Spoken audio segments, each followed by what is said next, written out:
Welcome to our home in Heartland, New Brunswick, Canada. It's a beautiful day today. Sunshine, some breeze out of the north, but just good. We just need a little rain is what would be, our plants would be happy. Flowers that have been planted like sunflowers and gladiolas and zinnias, they're needing a little rain. But and the potato growers are probably praying for rain. So hopefully we'll get some soon. But today is a good day. This is the day the Lord has made, and we'll rejoice and be glad in it. We're just glad to be living and to be in good health. So we're thankful people, and I'm sure you are as well. I want to share something here, the 10 Commandments of Human Relations. I find this interesting, and I think you might as well. Number one thing of the 10 Commandments of Human Relations is 1, speak to people. There's nothing so nice as a cheerful word of greeting. 2, smile at people. It takes 72 muscles to frown and only 14 to smile. And 3, call people by name. The sweetest music to anyone's ears is the sound of his own name. Think about that for a minute.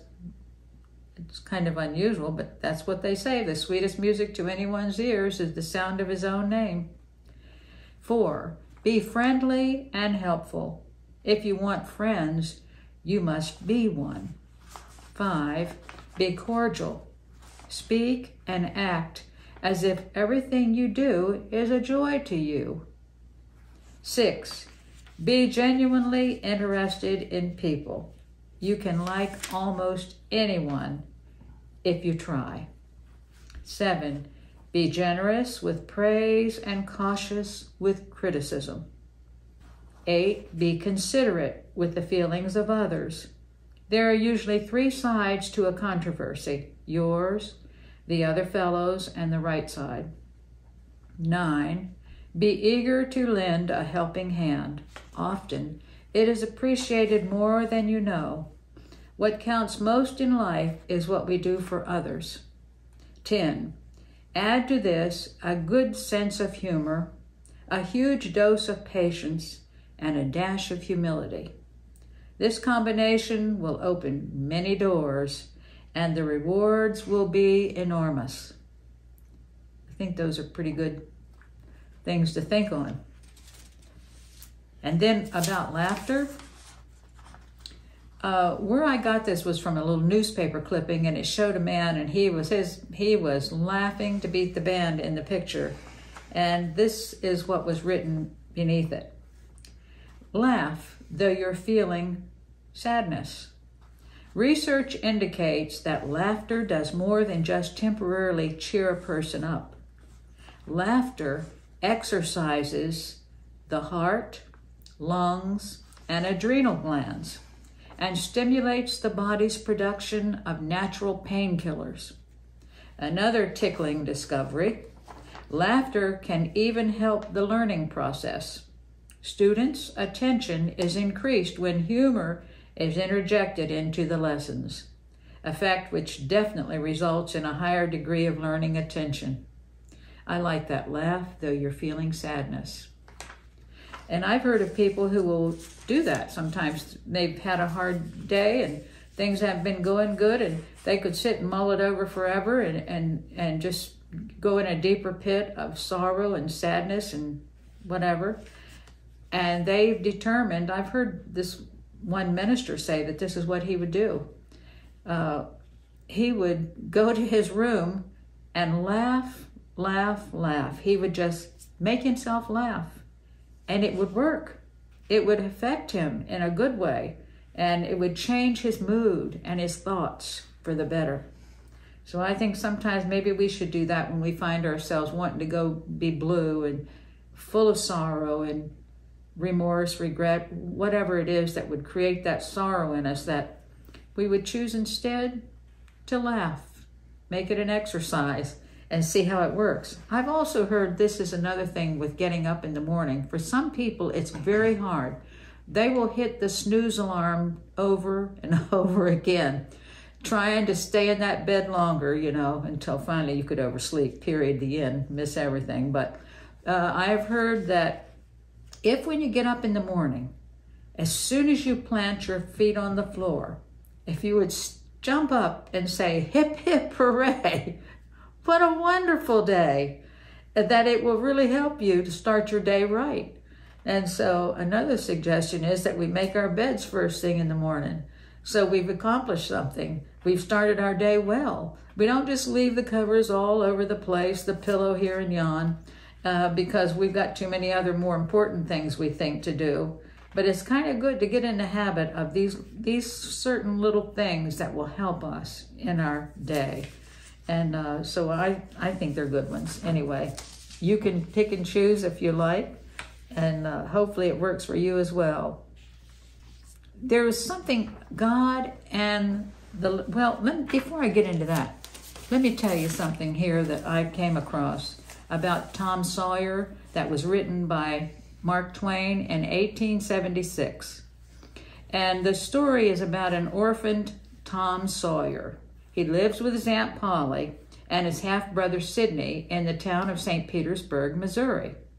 He frequently skips school to play or go swimming. When Aunt Polly catches him sneaking home late on a Friday evening and discovers he's been in a fight, she makes him whitewash her fence the next day as punishment. So we'll slip over to this other part where Aunt Polly, now she's doled out some punishment to him. And this is one of her things that she said. I ain't doing my duty by that boy, and that's the Lord's truth, goodness knows. Spare the rod and spile the child, as the good book says. I'm a-laying up sin and suffering for us both, I know. He's full of the old scratch, but laws o' me. He's my own dead sister's boy, poor thing, and I ain't got the heart to lash him somehow. Every time I let him off, my conscience does hurt me so, and every time I hit him, my old heart most breaks. And then we'll go to another scene in the book where Tom appeared on the sidewalk with a bucket of whitewash and a long-handled brush. He surveyed the fence, and all gladness left him, and a deep melancholy settled down upon his spirit. 30 yards of board fence, 9 feet high. Life to him seemed hollow, and existence but a burden. Ah, if he only could die temporarily. And then you going over to, he gets himself into more trouble, and it's just, it's something. But then he becomes a hero. He does something extraordinary, and I can't remember what it was that he did. But anyway, the townspeople just thought he was a hero. And he was seen in a more favorable light after that. And this is what Mark Twain wrote about him when this happened. Tom was a glittering hero once more, the pet of the old, the envy of the young. His name even went into immortal print, for the village paper magnified him. There were some that believed he would be president yet, if he escaped hanging. So that was by Mark Twain. I thought it was right good. And some of these old books, they have a lot to them. And there's a lot of good in them, too. Some people would find some points that they would take issue with. But you have to remember, the book was written back in whatever the time was, now I've lost my place, back in 1876. So that's a long time ago. And things were different then. Life was looked at in a whole lot different way as well. But good manners, good things, and God have always been and will never change. I want to move on. The real topic today is about the little things, that God is concerned with the little things in life, not always the big issues. And when I first came to Canada, I had a lot of free time. And so I got my camera and I went outside in the yard and down by the birches and closer to the woods. And I began to notice little insects, bugs. Now, I know most everybody, when they think of bugs, they just want to get away from them. They don't want anything to do with them. But this particular season in my life, I found them right fascinating. And so I began to take pictures of them. And I have a few here that I'd like to share with you, if you're not too squeamish. Now, this gives you a heads up, so if bugs bother you, you might want to turn your head or close your eyes until we get past the bugs. But the first one that I want to show you is of a grasshopper. And they are mentioned in the book of Nahum in the Old Testament, chapter 3, verse 17. The great grasshopper which camps in the hedges in the cold day, but when the sun ariseth, they flee away. That's in Nahum 3:17. I'm going to hold this up, and I hope that it's in a spot where you can see it. And I hope he stands out. He was right majestic in the hydrangeas bush that day. And he let me take his picture. He didn't try to hop away or flee away or fly away. So that's the grasshopper. And then we have a bumblebee getting the yellow gold dust on his little legs. He's on a marigold. When they're piling in for food, they don't care who's around them. You can get right almost on top of them. You can touch them if you wanted to. They're just oblivious because they're so happy to have this good things that they enjoy in the flower.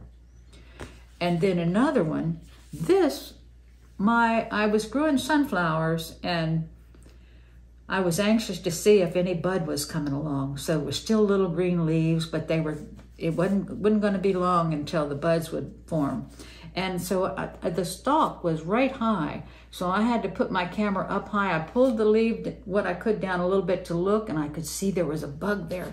So I took his picture. So it's going to be, you'll see long legs and long antenna on him. And but his colors, if you could see him close, are violet and a turquoise color. But of course, you'd have to magnify it. You won't. I can't do that for you on this video. But this is the bug. It's not a katydid, but anyway, it's a long bug with long legs behind him. I don't know if you can make that out, but there he was in the top of my sunflowers before the buds really formed. And then I have a little 7-spotted ladybug.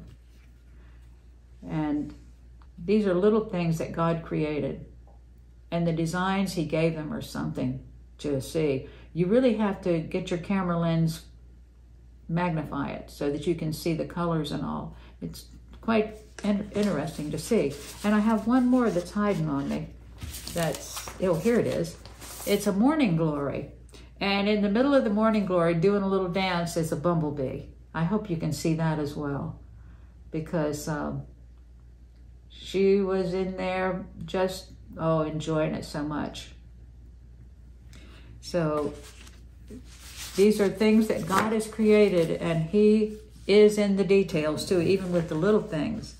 But in the book of Deuteronomy in the Old Testament, to show how God notices and cares about the little things and the details that we might consider insignificant, even a little bird's nest. God cares about the mother in the little bird's nest and her babies. This is what he says in Deuteronomy chapter 22, verses 6 and 7. If a bird's nest chance to be before thee in the way, in any tree or on the ground, whether they be young ones or upon the eggs, and the dam, that would be the female, the mother, and the dam sitting upon the young or upon the eggs, thou shalt not take the dam with the young, but thou shalt in any wise let the dam go, and take the young to thee, that it may be well with thee, and that thou mayest prolong thy days. Can you imagine a bird's nest and the birds, the mother bird and the babies, that God cares about what happens to them? This is, to me, is amazing. It seems so insignificant, like who really would care?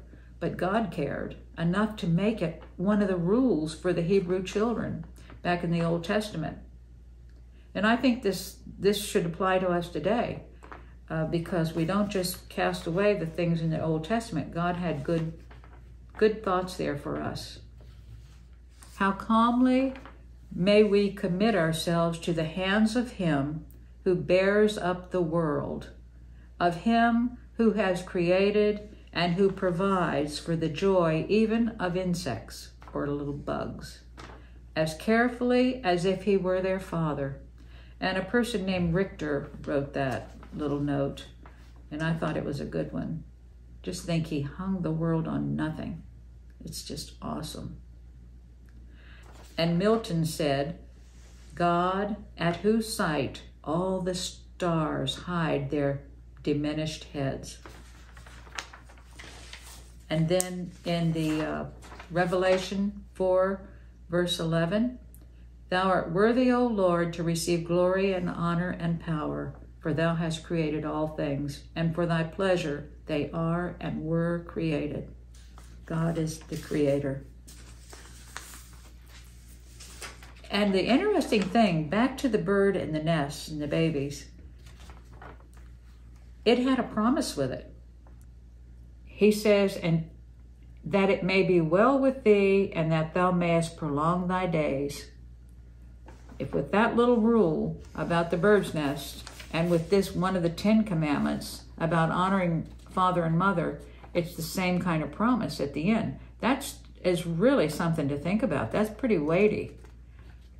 God is in the little things, and just think, if He cared so much for little bugs and for birds and their nests, just think of how much He cares for you and how much He loves you, and He'll take care of you, and you need never fear. God will take care of you. At the end of this video, there will be a link to the Oak Ridge Boys singing just that song, God Will Take Care of You. And it's right pretty. It has good message to it. And I hope that you'll take the time to hit the button and enjoy that music. It's really, really a nice song. An old song, but a good one with a lot of good words and meaning to it. And I hope that you'll enjoy your day, that it'll be a blessed day for you. And I'd like to give a shout out to Nancy, that she will have a happy birthday today. And all of you enjoy the rest of your day, and the Lord bless you, and I love you. And we'll see you hopefully next Tuesday.